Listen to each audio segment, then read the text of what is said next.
তুমি যদি চাও সে তোমাকে জান প্রাণ দিয়ে অতিরিক্ত ভালোবাসুক, তোমাদের মধ্যে গভীর যেন ভালোবাসার সম্পর্ক হোক, সে তোমাকে খুবই কেয়ার করুক, খুবই গুরুত্ব দিক, তাহলে এই 3টি পয়েন্ট তোমাকে মানতেই হবে। এই পয়েন্ট না মেনে তুমি কোনোদিনও তোমাদের মধ্যে ভালোবাসা বাড়াতে পারবে না, গ্যারান্টি।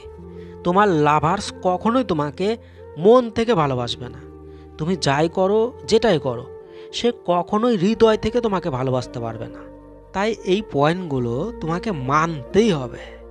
প্রথম পয়েন্ট, অ্যাকসেপ্ট করো, তাকে গ্রহণ করো। দেখো, তুমি যখন তার সাথে সম্পর্ক করেছো তখন তার অনেক কিছু ভালো দেখেছো, অনেক কিছু তার ভালো লেগেছে তোমার, তাই তার সাথে সম্পর্ক করেছো। কিন্তু তুমি যদি এখন তার কমতি দেখছো, তার কমতি খুঁজছো, আর তাকে তুমি বদলাতে চাইছো তোমার মতো করে, যে এরকম না এরকম হতে হবে, তোমার কোনটা ভালো লাগে কোনটা খারাপ লাগে সেই হিসেবে তাকে চলতে হবে। দেখো, তোমাকে মাথায় রাখতে হবে প্রত্যেকটা মানুষের মধ্যে কিছু ভালো গুণ থাকে, আবার কিছু খারাপ গুণ থাকে। তাই তোমার পার্টনার যেরকম সেরকমই অ্যাকসেপ্ট করো। তোমার যেটা পছন্দ না সেটা নিয়েই তুমি সবসময় ভাবছো, এরকম ভাববে না যে ওই রকম, ওর এইরকম হতেই হবে। নিজের মন মতো তাকে চলাতে যেও না। তোমার হিসেবে যেটা ঠিক সেটাই ঠিক, তোমার হিসেবে যেটা ভুল সেটাই ভুল, এরকম যেন না হয়। দেখো, তোমাকেও তো সে মেনে নিয়েছে, অ্যাকসেপ্ট করেছে। তুমি কি পারফেক্ট তার কাছে? তোমারও তো কিছু কমতি থাকতেই পারে তার কাছে, কিন্তু তারপরেও তো তুমি যেমন, সে সেই রকমই তোমাকে অ্যাকসেপ্ট করেছে। তো এটাই তোমাকেও করতে হবে, যেই রকমই তোমার পার্টনার হোক সেই রকমই তাকে অ্যাকসেপ্ট করে নিতে হবে। দ্বিতীয় পয়েন্ট, নেওয়ার চিন্তায় নয়, দেওয়ার চিন্তায় থাকতে হবে। সব সময় তোমাকে ফলো রাখতে হবে। তার জীবনে কি প্রবলেম, কি সমস্যা, তার সমস্যা নিয়ে ভাবতে হবে, তার খুশি নিয়ে ভাবতে হবে। আজকে তাকে কিভাবে তুমি খুশি করতে পারবে, কিভাবে তার জীবনে তুমি ভালো করতে পারবে, এগুলো ভাবো, সেগুলো করো। তোমার পার্টনারের যেন মনে হয়, ওয়াও, ওই আমাকে কত ভালোবাসে, আমার জন্য এটা করছে, এটা করছে, এটা করবে। তোমার দেখে দেখেই তো সে করবে তোমার জন্য। তার সম্পর্কে প্রচুর জানার চেষ্টা করো, ভালো করে জানো তাকে। একটা লিস্ট বানাও, কোন কথা শুনতে তার ভালো লাগে, কোন কথা তার ভালো লাগে না, সে কি করলে রেগে যায়, কেন তার মন খারাপ হয়, কিসে সে খুশি হয়। দেখো, ভালোবাসাতে সবসময় নেওয়ার চিন্তায় থাকলে হবে না, দেওয়ার চিন্তায় থাকতে হবে।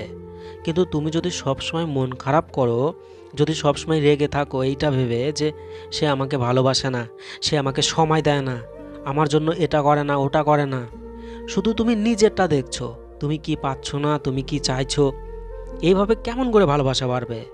দেখো, তোমাকে ভাবতে হবে তোমার লাভার্স তোমার কাছে কি চায়, তুমি কিভাবে সেগুলো সব দিতে পারবে, কিভাবে তাকে খুশি করতে পারবে, তার জন্য কি কি করতে পারবে। তাহলে তোমার এই রকম অ্যাক্টিভিটি দেখে তোমার পার্টনারও তোমার সম্পর্কে ভাববে।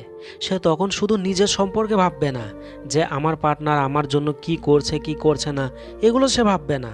সে শুধুমাত্র তোমার সম্পর্কে ভাববে যে সে তোমার জন্য কি করতে পারবে।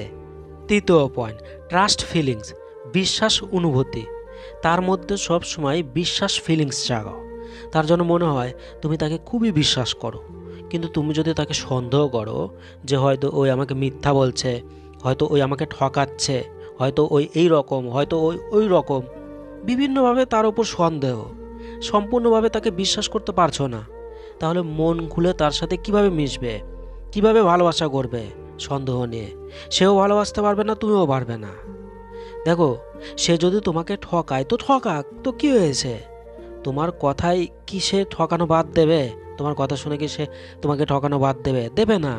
তাই তাকে বিশ্বাস ফিলিংস জাগাও, যে তাকে তুমি বিশ্বাস করো, অনেক বিশ্বাস করো, প্রচুর বিশ্বাস করো। তাকে বলো আমি তোমাকে খুব বিশ্বাস করি, আমার থেকেও বেশি, আমি জানি তুমি আমাকে খুব ভালোবাসো, আমাকে তুমি ঠকাতে পারবেই না। বলো তাকে এগুলো।